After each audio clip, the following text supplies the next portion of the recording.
All right, ready to really dig into this IELTS speaking test. Yeah, let's do a deep dive into what it takes to nail this thing. I think a lot of people get intimidated by this part of the exam. Definitely makes sense. It's one thing to practice writing and reading, but speaking. Yeah, it's putting yourself out there. But we've got some great resources to help us break it all down today. Absolutely. We're going to be looking at advice straight from those IELTS gurus over at The IDP. official source. Gotta love that. Right. And we'll be weaving in some insights from, imagine a BBC Learning English podcast episode all about IELTS speaking. Okay, so double the expertise, double the insights. Love it. So no matter where you are in your IELTS journey, this deep dive's for you. Whether you're just starting out or you've already got a good grasp, we're going to uncover those strategies and tips that can give you a real edge. Exactly, because acing this test is all about understanding what those examiners are looking for and then giving them exactly that. So let's break down those scoring criteria, shall we? Sounds good to me. What are they really looking at when they're listening to us talk? Well, first off, there's fluency and coherence. Okay, so how smoothly and naturally we can speak. Yeah, it's not just about talking nonstop. It's more like, can you connect your ideas in a way that makes sense? Tell a story, get your point across clearly. So basically, we want to sound like we're having a conversation, not like we're reciting a memorized speech. Right, exactly. Natural and engaging. That's the key. Got it. What else are they looking for? Vocabulary. Oh, yeah. Got to show off that impressive English vocabulary. But without going overboard, right? Exactly. It's about using a range of words that fit the topic and showing you understand those subtle shades of meaning. So instead of just saying good all the time, we might throw in a fantastic or an outstanding here and there. Exactly. Just to spice things up, show you've got the vocabulary chops. I like it. Okay, so fluency vocabulary. What about grammar? Because I know I get nervous and tend to make silly grammar mistakes. Don't stress too much about those little slips. While accuracy is important, they're also looking at your range. Range. Yeah, can you use different grammatical structures? Can you bust out a complex sentence or two? Different tenses, maybe even some passive voice, just to show them you've got the grammar tools in your belt. Okay, so it's more about showing them what you can do, even if you make a minor mistake here and there. Exactly. As long as those mistakes don't, totally derail your message, you're good. That's reassuring to hear. Yeah. What about pronunciation? Does accent matter? You don't need a perfect British or American accent to do well. It's more about clarity. Can they understand what you're saying without having to strain? So it's about being clear and understandable, not about trying to sound like someone you're not. Exactly. Natural intonation, clear pronunciation of those individual sounds, getting that word stress right, that's what matters. Makes sense. Okay, so those are the big four, right? Fluency, vocabulary, grammar, pronunciation. Mm-hmm. And it sounds like they're looking for a balance, not perfection. Right. They want to see that you can communicate effectively in English, across different situations. Okay, so now that we know what the examiners are looking for, let's get into those practical do's and don'ts that can really boost our performance. Let's do it. Starting with those golden rules that apply, across all three parts of the speaking test. Sounds good. Give us the goods. What are some of those must-dos? All right. Well, one of the most important things is to actually answer the question fully. Give those details and explanations. Okay, so not just yes or no answers. Right. Exactly. You want to show them you can communicate effectively and go beyond the surface. On the IEP website, they have this great example. Imagine they ask about your favorite hobby, right? Okay, let's say I love to read. Instead of just saying, I like reading, you could mention what genres you enjoy, why you find reading relaxing, maybe even a book you're reading right now. So paint a picture with words, not just say the bare minimum. Exactly. Those details bring your answers to life. It'd probably make it more interesting for the examiner too, right? Yeah, definitely. They're listening to so many answers, give them something to remember. And while we're on the topic of making things interesting, don't be afraid to use vivid language. Ooh. So instead of saying the weather was nice. You could say the sun was beaming down from a sky so blue it felt like I was swimming in a sea of sapphire. A bit dramatic, maybe, but you get the idea. I like it. It's about making that language come alive. Exactly. And another crucial do is to make sure you're addressing all parts of the question. Sometimes they'll throw in a multi-part question, and it's easy to get so caught up in one part that you forget the others. Oh, yeah. I definitely remember feeling flustered during my test and totally blanking on the second part of a question. Any tips on how to avoid that? I would say just take a moment to process the question before you launch into your answer. Mentally tick off each part as you address it. And if you're unsure about anything, just ask for clarification. They'd rather you understand than fumble through an answer based on a misunderstanding. That's good advice. It's okay to ask for clarification, really. Oh, absolutely. Better to be safe than sorry. Now, how about we flip the script and talk about those don'ts? The things we want to avoid at all costs. Okay, hit me with those IELTS no-nos. Well, the big one, the one you'll hear from every IELTS teacher, is don't memorize answers. Yeah, that makes sense. It's probably pretty obvious if someone's just reciting a pre-prepared speech. Exactly. The examiners are trained to spot that. And it won't help you because it won't reflect your actual English skills. Plus, what if they ask you a slightly different question? Right. You'll be totally thrown off. Okay, so authenticity is key. Respond naturally, engage with the questions. What else should we avoid? Definitely avoid speaking in a monotone. It's like listening to someone read a shopping list. Boring. You want to bring some life to your voice. Vary that pitch, Intonation is key. Oh yeah, I remember hearing a clip on a BBC podcast where they played a monotone answer about hobbies, and it was so robotic. Exactly. You don't want to sound like a robot. You want to sound like a human who's confident and comfortable speaking English. Right, right. Okay, so no memorized answers, no monotone voice. Got it. Anything else? And this might seem counterintuitive, but don't be afraid to pause. Pause. But we only have so much time to speak. I know, but a well-placed pause can actually make you sound more fluent and thoughtful. Interesting. So it's not about rushing to fill every second with words. It's about those strategic pauses. Exactly. Think of it like those commas in writing that help us understand the flow of ideas. Okay, that's a good analogy.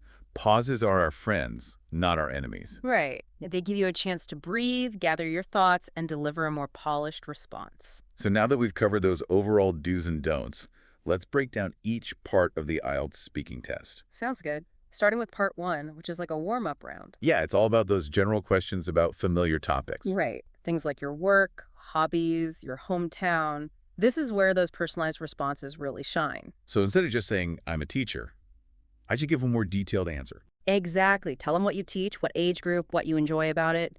Paint that picture. And even in part 1, we can use a variety of vocabulary and grammar. Absolutely. It's never too early to impress. Okay, so part 1, keep it personal, keep it engaging. Now on to the big one, part 2. Uh-oh, the dreaded 1 to 2 minute talk. Yeah, this is the part that tends to freak people out. It can be intimidating, but the key here is preparation. You get a whole minute to organize your thoughts. Jot down those key points. Exactly, and create a simple structure for your response. So if the topic is like a memorable event, I could jot down the who, what, where, when, why, and then use that as my roadmap. Perfect. Having that structure will help you stay on track and avoid rambling or going off on tangents. And it's not about memorizing a speech, right? Definitely not. It's about demonstrating your ability to speak fluently and coherently on a given topic. Okay, that makes me feel a little better. So it's about showcasing those speaking skills, not about being an expert on the topic itself. Any other tips for nailing part 2? Well, one common mistake I see is people not using that minute of preparation time effectively. How so? They get so caught up trying to come up with the perfect content that they forget to focus on structuring their thoughts. This is more about organizing our ideas than trying to cram in as much info as possible. Exactly. And another tip, practice speaking for extended periods. Set a timer for 2 minutes, pick a random topic, and just talk. The more you do it, the more comfortable you'll become. Okay, good advice. Practice makes perfect, or at least it makes us more confident. All right, we've tackled part 1 and part 2. Let's bring it home with part 3. This is where things get a bit more abstract and analytical. Yeah, it's like we're leveling up the conversation. Exactly. It's about engaging in a more complex discussion, expressing your opinions, and backing them up with reasons and examples. So not just giving factual answers anymore. We're showing that we can think critically. Exactly. Imagine they ask you about the impact of technology on society. Instead of just saying, technology is good or technology is bad, you want to dig a little deeper.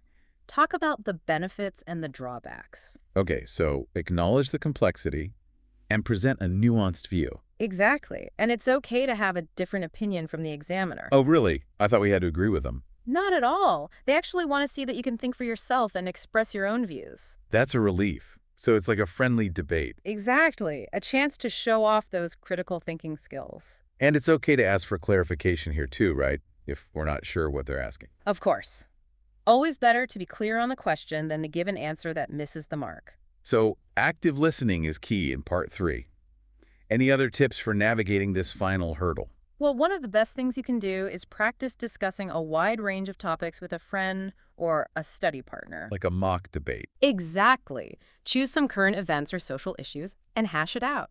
This will help you develop those critical thinking skills and get comfortable expressing your opinions in English. Sounds like fun. And a great way to prep for part 3. Definitely. That's such a helpful tip. I wish I had done more of that before my test. Okay, so we've covered a lot of ground today, from understanding those all-important scoring criteria to specific do's and don'ts for each part of the speaking test. Do you have any final words of wisdom to help our listeners feel totally prepared and confident on exam day? Absolutely. First and foremost, remember that the examiner is on your side. Really? Yeah, they want to see you succeed and showcase your best English-speaking self. Oh, okay, so it's not like they're trying to, trip us up or anything. No, not at all. They're there to help you shine. That's good to know. So don't let those nerves get the best of you. Easier said than done. I know. But trying to take a deep breath, smile, and just enjoy the conversation. Okay, so think of it as a friendly chat, not an interrogation. Exactly. And speaking of nerves, one of the best ways to combat them is through thorough preparation. Yeah, that makes sense. The more prepared we are, the less nervous we'll feel. Right. The more you practice, the more confident you'll feel walking into that exam room. Practice makes perfect, as they say. But what kind of practice is most effective for the speaking test? Well, there are several approaches you can take. Okay, blame on me. Of course, familiarizing yourself with the format and types of questions is crucial. Yeah, makes sense. There are tons of sample questions and practice tests available online. Great resources. But beyond that, try to incorporate speaking English into your daily life as much as possible. Okay, so watching movies, listening to podcasts. Exactly. That kind of thing. Or even just chatting with friends in English. Right, just getting as much exposure as possible. The more you immerse yourself in the language, the more natural and fluent you'll become. And I've heard it's helpful to record yourself speaking. Oh, absolutely. That's a great way to identify areas for improvement. Because sometimes it's hard to be objective about our own speaking right now. Exactly. And hearing a recording can be really eye-opening. Makes sense. Okay, so we've got practicing with sample questions, immersing ourselves in English, recording ourselves. Anything else? Well, remember those scoring criteria we talked about earlier? Fluency, vocabulary, grammar, pronunciation. Yep, got it. Keep those in the back of your mind as you practice. So it's about practicing with intention. Exactly. Not just mindlessly speaking English. Okay, so be mindful of those criteria. Yeah. And I guess it's also important to get feedback from others, right? Absolutely. Having a teacher or tutor provide constructive criticism can be incredibly valuable. Makes sense. They can point out things we might not even notice ourselves. Exactly. They can pinpoint your strengths and weaknesses and help you develop targeted strategies for improvement. That's so helpful. Okay, so to sum it all up, practice regularly, immerse yourself in the language, seek feedback, and remember those scoring criteria. And most importantly, believe in yourself. Oh, I love that. A little pep talk to end on. Because we can do this, right? Absolutely. The IELTS speaking test may seem daunting, but with the right preparation and mindset, you can totally ace it. And even though we've done a deep dive into this topic today, I'm sure there's always more to learn. Yeah, definitely. But hopefully this has given you a solid foundation to build on. For sure. And I would encourage everyone to check out those resources we mentioned, like the IDP website and BBC Learning English, for even more practice and guidance. Keep learning, stay curious, and never stop pushing yourself to improve. Couldn't have said it better myself. That's a wrap on our IELTS Speaking Test deep dive. We hope you feel empowered and ready to conquer that exam. Yeah. Good luck. I love it. So much good advice packed into this deep dive. Yeah, hopefully everyone's feeling a bit more confident about tackling that speaking test now. I know I am. Okay, so where do we go from here? What should our listeners focus on as they continue their IELTS prep journey? Well, I think one of the most important things is to figure out your individual strengths and weaknesses. Okay, so do a little self-assessment. Exactly. Which parts of the speaking test do you feel most comfortable with? Where do you tend to struggle? And then we can tailor our practice accordingly, right? Right.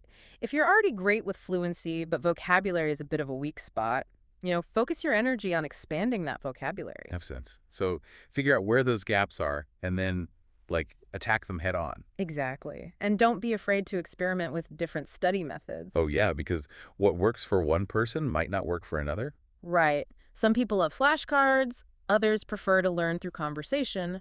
Find what clicks for you. And remember, it's a journey, not a race. Absolutely. Be patient with yourself, celebrate those small wins, and just keep practicing. You've got this. That's the